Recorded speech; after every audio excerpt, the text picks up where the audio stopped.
पूर्व केंद्रीय कैबिनेट मंत्री एवं वरिष्ठ भाजपा नेता मुख्तार अब्बास नकवी ने रामपुर प्रवास के दौरान विपक्ष पर तीखा हमला बोला। उन्होंने कहा, लश्करे लफ्फाजी की लंपट लाबी झूठ के जूझने और झांसे के झाड़ से सच के पहाड़ पर हमला कर खुद अपनी लुटिया डुबाने में लगी है। पत्रकारों से बातचीत में नकवी ने कहा कि कुछ राजनीतिक दल संविधान की किताब हाथ में लेकर व्यवधान की करतूतों और काल्पनिक भय के सहारे लोकतंत्र को परिवार तंत्र का बंधक बनाने की साजिश में जुटे हैं। उन्होंने कहा कि ऐसे दलों का जनाधार समेटता जा रहा है, लेकिन अहंकार अब भी सिर चढ़कर बोल रहा है। वरिष्ठ भाजपा नेता ने कहा कि मोदी सरकार तीसरे कार्यालय में भी इमाम, इकबाल और इंसाफ के संकल्प के साथ सुशासन का सफल सफर आगे बढ़ा रही है। यह आजादी के बाद पहली गैर कांग्रेस सरकार है जिसे बिना किसी कुनबे और कांग्रेस के रिमोट के स्थायित्व के साथ देश को सुशासन दिया है। नकवी ने कांग्रेस और सपा पर कटाक्ष करते हुए कहा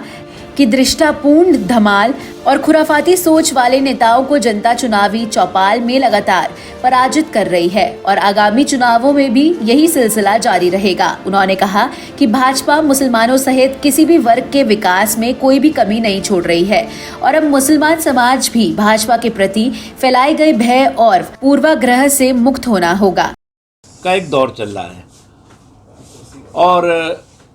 लश्करे लफ्फाजी की लंपट लाबी देश के सुशासन के माहौल का अपहरण करके उसको बंधक बना करके और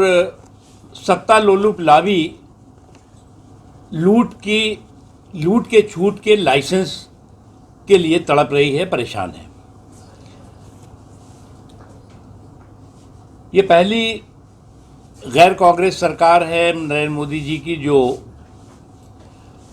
इन 11 सालों से ज़्यादा समय से सुशासन के सफल सफ़र को आगे बढ़ा रही है। पहले से पहले जो सरकारें गैर कांग्रेस की बनी हैं वो या तो कांग्रेस के सपोर्ट और या कांग्रेस के रिमोट के सहारे चलती रही हैं। अटल जी की सरकार बनी गैर कांग्रेस सरकार, उसको किस तरह से सोनिया जी ने, कांग्रेस पार्टी ने उसके खिलाफ उस सरकार के खिलाफ दुष्प्रचार का अभियान चलाया था, वो सबको याद होगा। लेकिन इस बार नरेंद्र मोदी जी के समय खुद अपनी चतुराई के चक्रव्यूह में ये जो लश्कर लफ्फाजी की लंपट लावी है वो खुद फंस गई है और जो 24 का चुनावी चौपाल है उत्तर प्रदेश का, उसमें ये एक बार फिर चारों खाने चित होने वाले हैं। क्योंकि चाहे केंद्र की मोदी जी की सरकार हो और चाहे उत्तर प्रदेश की योगी आदित्यनाथ जी की सरकार हो, न केंद्र में वैकेंसी है आने वाले कई दशकों तक और न उत्तर प्रदेश में वैकेंसी है। इसलिए जो है वो ये जो परिवार तंत्र है, इस परिवार तंत्र के पराक्रमियों की प्रतीक्षा सूची प्रतिदिन बढ़ती जा रही है और ये परिवार तंत्र के पराक्रमी अपने परिवार के प्रतीक्षालय में बैठ करके जो है वो इंतज़ार करना पड़ेगा उनको कई दशक तक। क्योंकि जब जनादेश और जनाधार पूरी तरह से आपके साथ न हो और आप जो है वो जनादेश का अपमान करने में जुटे हों, डटे हों, तो आप जो है वो जनादेश को स्वीकार करेंगे और ना ही जनादेश को मानेंगे। देखिए, हम तो हमारे अध्यक्ष जी कहेंगे जो आदेश कि आपको कहाँ लगना है, किस बूथ पे लगना है, किस क्षेत्र में काम करना है, करेंगे। हम लोग तो सब लोग कार्यकर्ता हैं, सबकी अपनी अपनी भूमिका, सबके अपने अपनी जिम्मेदारी, सबके अपने अपने जो है वो संकल्प होने चाहिए। और ख़ास तौर से मैं एक चीज़ और कहना चाहता हूँ कि चाहे वो योगी साहब की सरकार हो और चाहे केंद्र की मोदी जी की सरकार हो, जिन लोगों ने वोटों में कंजूसी की उनके साथ भी विकास में कमी नहीं हुई। इसलिए जो लोग जो है वो राजनीतिक पूर्वाग्रह से ग्रसित होकर के बीजेपी के प्रति, मोदी और योगी जी के प्रति जो है वो असहिष्णुता और अस्पृश्यता का भाव रखते हैं, उन्हें इस तरह के रिवाज और मिजाज से अपने दिमाग को और अपनी सोच को मुक्त करना होगा।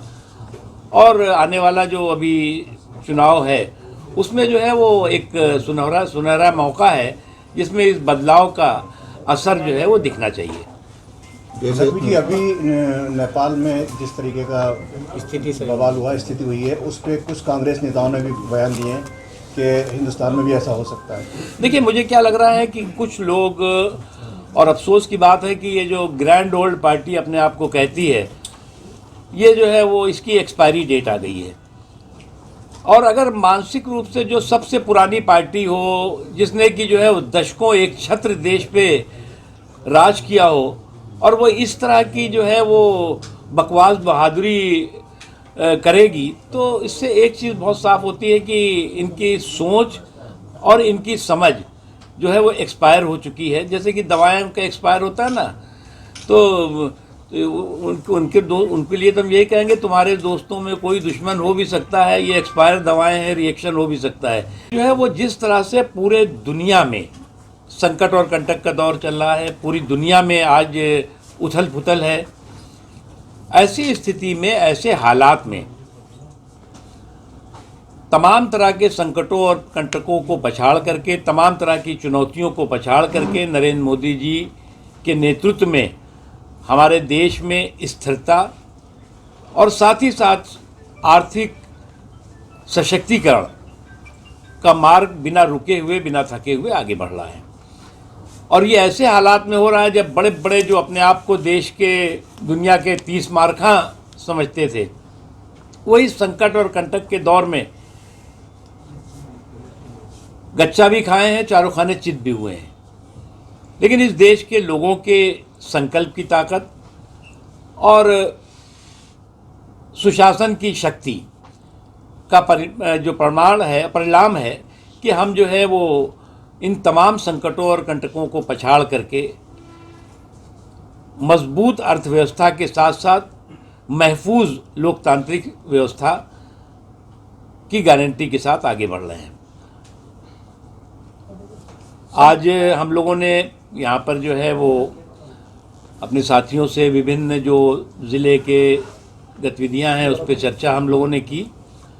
आने वाले दिनों में जो अभी चुनाव हैं उस पर भी हम लोगों की चर्चा हुई है और पार्टी के लोग इस दिशा में मजबूती के साथ काम कर रहे हैं।